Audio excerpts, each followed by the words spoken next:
How are you, Mr. President?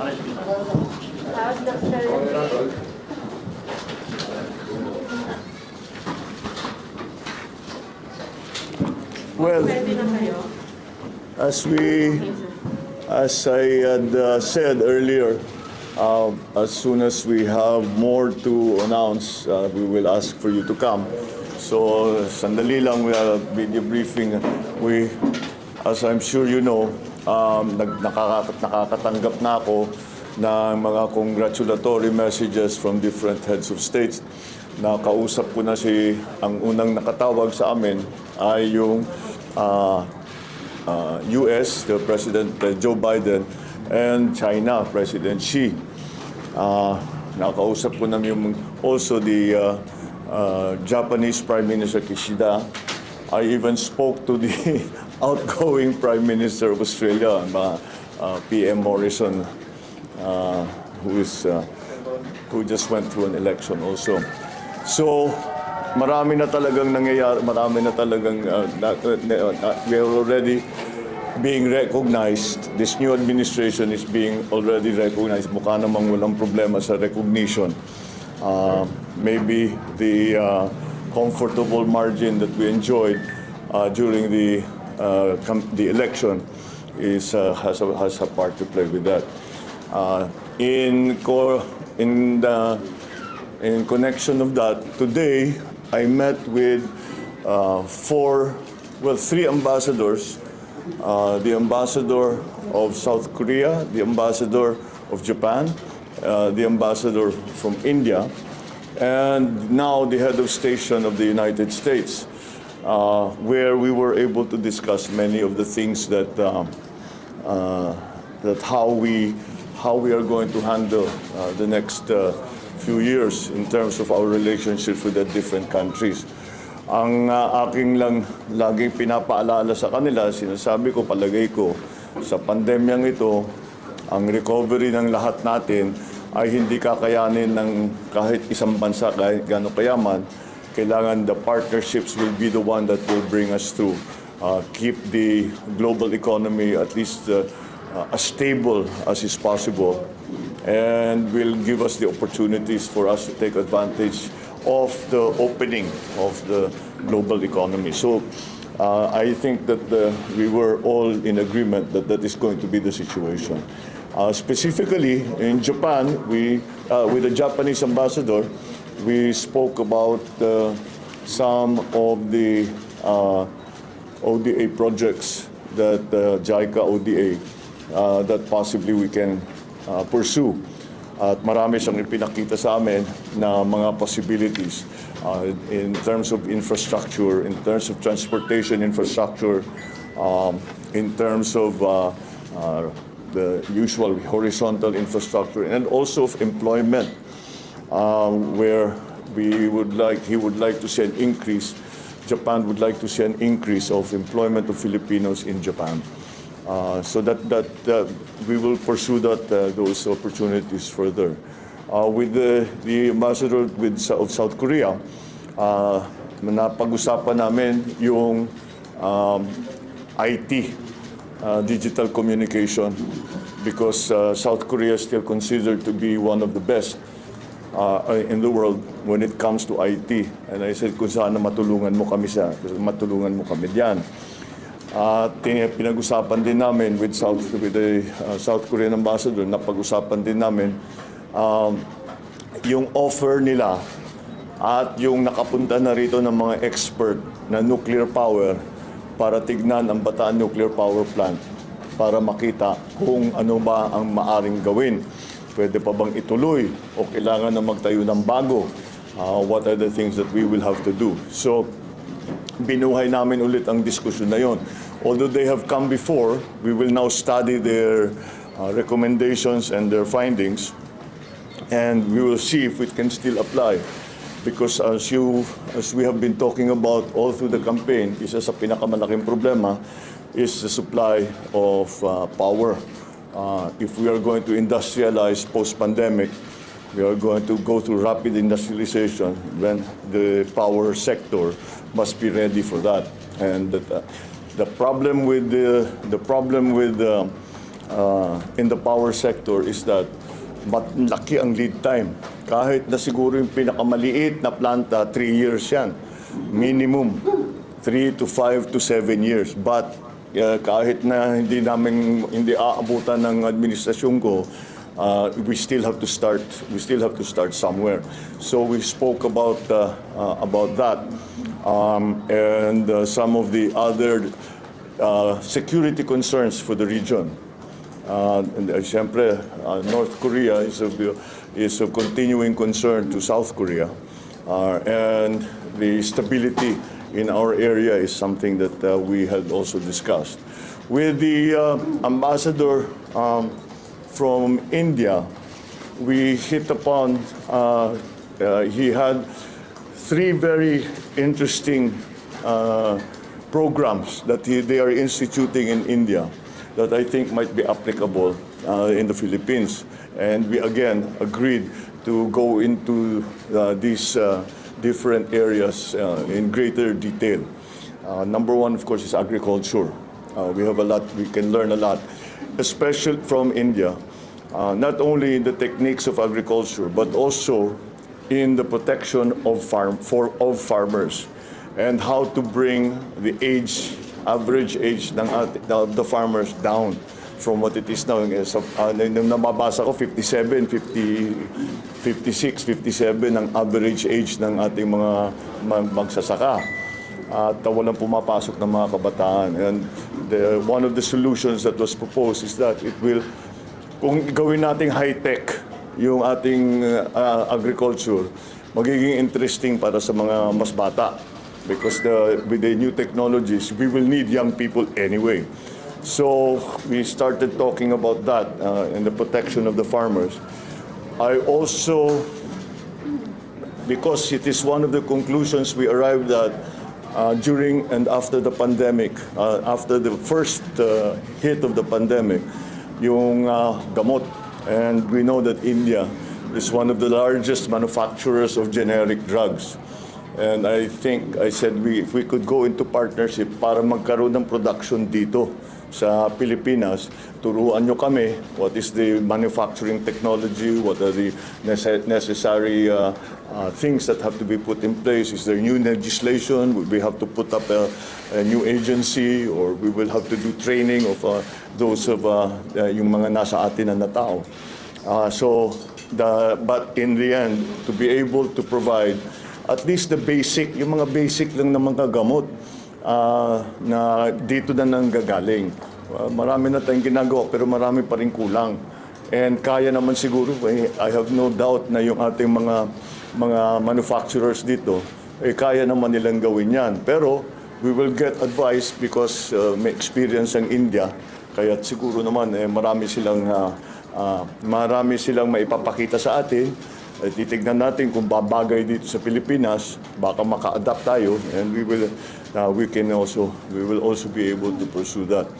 The other very interesting area that we talked about with the Indian ambassador was their programs in India for microfinancing. And this is again because of the MSMEs that we are hoping to assist. To bring back, to create more jobs, to bring people back their livelihoods. Meron silang statistic na nagulat kaming lahat. Sinabi, 70 pesos pa lang, 70 pesos pa lang, pwede na silang magbukas ng account doon sa kanila. Napakaliit lamang, kaya na nila. So sabi ko, will you please send me material? Because I'm very, very interested in that. Kasi mabusisi ang trabaho na yan. India has always been a pioneer in terms of microfinancing. But they have taken it already to this level na kahit ganun lang kaliit ang puhunan mo, pwede ka na magkabangko, pwede ka na magka-bank account, pwede ka na maghanap buhay, pwede ka na magnegosyo. And with the American charge, as you can imagine, pagka kausap natin Amerikano, marami talaga kaming pag-uusapan. But primarily, one of the first subjects that we came upon were the assistances that the United States is offering to mitigate climate change in different countries. At very active sila. They want to take a leadership role in the mitigation of the effects of climate change, of global warming. And I said, it is that became, nung nakita ko sa brief na yun ang kanilang ginagawa, ay nakita ko kagad kasi napakataas natin, top 3 tayo at risk sa climate change. So that is immediately of great interest. Security concerns, of course, have always been a big part of our relationship with the United States. But then the additional ang aking sinasabi, it is very well. Of course, we will welcome any assistance for the economy that we can get from the United States. But I think that not only a dependence on aid from the United States, but also in trade not aid, balik pa rin tayo doon, trade not aid. And so to open the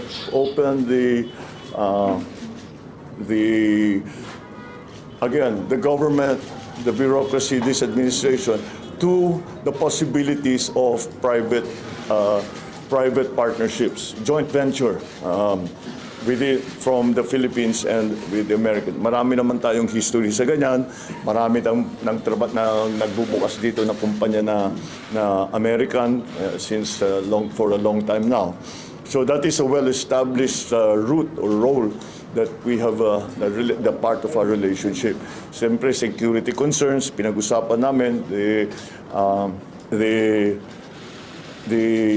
return or the re-signing or the extension of the VFA agreement and how it has to be redefined for the near future with the changing situation around the world, especially in our region. Siyempre, yun ang ating primary concern.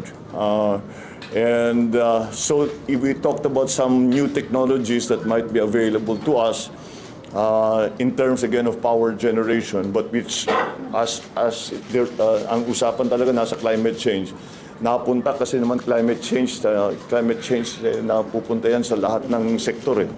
Kaya yun ang napunta sa power, napunta sa agri, napunta sa iba't ibang sektor.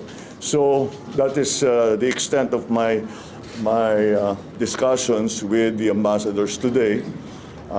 With some of the diplomats that came to see me today. This is not the first time I've met with them. This must be about the second, third, or fourth time already dahil nung kampanya pa lang, marami nang pumupunta, nagtatanong, ano ba talagang iniisip mo, ano yung binabalak mo. And this is just to further the discussion so we get into actual practical detail. Hindi lang yung mga vague ideas of what can be done. But really to dig down and to see what can be done, what needs to be done para mag-succeed itong mga program na ito. What do we have to do in the Philippines? What can we expect from our partners around the world? So that's basically it. Except for some of, I think yung inaantay nyo talaga yung mga appointment. Yeah. Well, na ano tayo ni our friend the incoming DOJ secretary has already announced it himself, so sigundahan ko na lang siya that Boying Remulla, I have asked him to join the government as DOJ, the Secretary of the Department of Justice. I think he will be very good. He has as you know, he has a great many years of experience in government, number one, and what many people do not know is that he's actually a very, very good lawyer, and so I think he will fit very nicely into the DOJ. I guess we can talk about our last meeting already. I had over lunch the former Secretary Laguesma of DOLE, and Tuts Ople to talk about the labor segment, both DOLE and the new Department of Migrant Workers. Our new my nominee for DOLE is going to be the former Secretary Laguesma, to return. And we've asked help from Tuts Ople to start organize already the Department of Migrant Workers, so that when the time comes that we are mandated to start operations, we are ready. Hindi na tayo mag-a-adjust, hindi na tayo magpapalit. Kaya ang naging concern ko is mahirap naman kung magbabago tayo 2 years from now, babaguhin natin dahil magkakaroon ng Department of Migrant Workers, kung ititigil pa natin ang services bago tayo nag-organize. So sabi ko, para hindi matigil ang functions, ay ngayon pa lang, umpisahan na nating pag-isipan kung ano ang gagawin natin para pagdating ng panahon ay mabilis na. The Department of Migrant Workers from the day one will immediately be operational and performing its function. That's really my general policy sa lahat na ito, is to fix policy as early as now, so that when the time comes that we are giving now our nominations to the CA, ay mabilis na ang magiging proseso. At kahit na hindi pa ma-confirm yung mga iba, hindi pa natapos ang confirmation process ng mga iba, ay ang mangyayari ay marami na tayong naintindihan na ng mga tao natin, the cabinet, the secretaries, and the rest of government, kung ano yung kailangan gawin, what is expected, what the timetable has to be, so that we can immediately start work as soon as the term of the next administration begins. I have also tapped an old friend who also was formerly in this position, Arce Balisacan, who was our former NEDA, and I've asked him to return to NEDA. I've worked with him extensively in the time that I was governor. We have very similar thinking in that regard. Kaya't malakas ang loob ko. I know he's very competent. I know his policies are policies that will be to the betterment of our country and for employment, for the development of the economy. Nag-uusap kami ng ilang oras at mukha namang tumutugma ang aming pag-iisip tungkol sa approach natin dito sa mga darating na ilang taon when it comes to the economic managers. I know that siyempre ang punot dulo talaga na susunod na administrasyon is the economy. Kaya alam ko yan, inaabangan na talaga ninyo. Allow me and maybe a few more days for me to be able to announce formally who will be part of the labor sector is going to be very much part of any redevelopment and recovery of the economy. So that's part of it. NEDA, obviously. Sa NEDA, having come from governor, sabi ko dapat ibalik natin yung primary function ng NEDA. NEDA, you have to remember, is the National Economic Development Authority. And the process has always been that the provincial development councils will forward their recommendations to the Regional Development Council, which will forward their recommendations to NEDA. Hindi na nasunod yun. Kailangan natin maibalik because, again, being a proponent of local government, we need to hear from local governments so that what we do at the national level is relevant to the needs and the concerns of local government. So that's it for now. I think that's enough to be getting on with. We're working very hard on the other departments And dahan-dahan naman, we are beginning to fill the positions. I still have to talk to them, some of our proposed nominees, and we have to understand na nagkakasundo kami sa polisiya. Kasi kung di naman sila mag-agree, mahirap naman masyado yun. So we will continue to discuss with them, and should they agree, umpisahan na namin ang mga planning para diyan. So I wanted, technically talaga, dapat after proclamation itong mga announcement na ito. Pero I know na maraming hindi na makapag-antay dahil nga napaka-importante itong mga appointment na ito. But allow me the luxury of a few more days, and we will be able to announce more. At the moment, siyempre nakaabang na kami sa canvassing. My best information is that the canvassing will proceed rapidly, and I told the speaker and the leadership of the House and of the Senate that I'm on call. Kung matapos sila, kahit anong oras, kahit hating gabi, I will be happy to go there to be proclaimed. So that's what we are busy with now. And that also explains to you bakit ako naka-Amerikana. Dahil nga, mga kaharap ko, ambassador, na ibang look namin dito sa headquarters at hindi na kami nangangampanya at we are now back in the office, working in the office. So I'll leave that with you for now.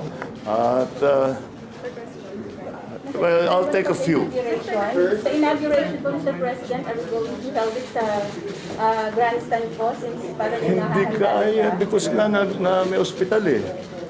Ginagamit pa eh. Hindi naman natin pwedeng ilipat yun eh. Kailangan pa ito. Manila government and even the DPWA Secretary Roger Mercado, parang sa gila sinabi nila. No, I don't think there's any need to go to that. Yun lang, we're now looking for an alternative. So out na po yung grandstand? I think for now, unless something will change radically, we cannot use Kirina Grandstand. Mas maganda para sa akin, gusto ko doon dahil yan ang tradition eh. Pero marami talagang pinalitan yung pandemic. Wala tayong magagawa. Sir, under your administration, will the Philippines participate in the Indo-Pacific Economic Framework po? Yes, we talked about that. Can you discuss more? Yes, we are very much involved. We are very much involved, and we are considered very much an important member of that aggregation. So some of the elements of the Indo-Pacific Regional Treaty are going. We spoke about with the different ambassadors, most specifically with the American charge. So yes, we will be involved in that. Sir, House Majority Leader has said that... I'm sorry? House Majority Leader Romualdez has said that... I'm sorry, I'm really... Hello, sir. House Majority Leader Romualdez has said that a stimulus measure is among your top priority legislation. Yeah. In the Congress, sir. Sir, may we know, sir, if you think that the government still has funds to fund another stimulus package? And then, sir, given that the 90% of the 2022 budget has already been disbursed to various agencies, yes, there are slight differences because although it has been disbursed, not all of it has been spent. So meron pa tayong breathing room, pero konti na lang. And so that's why we will have to look to the new budget, the budget for 2023, which is presently being written. We have to look at that to find sufficient funds for the things that we want to do. Kasi talaga, basically, move some public expenditure away from non-investment expenditures to more investment-led expenditures. Again, to revitalize, to retool the economy. sir, you also open to selling government assets such as Manila and a portion of Manila Bay as proposed by Congressman Salceda to pay for the country's debt, sir. I'm always very wary of selling government assets. So as a matter of principle, I'd rather not. So yes. Sir, just a follow-up. How do you think the Philippines will benefit from the Indo-Pacific Economic Framework? Well, it's going to be because now, as I said, the survival and the stability of the global economy or even just the regional economy is going to depend on the partnerships we make with other countries. And that's why that's going to be very important. We have to open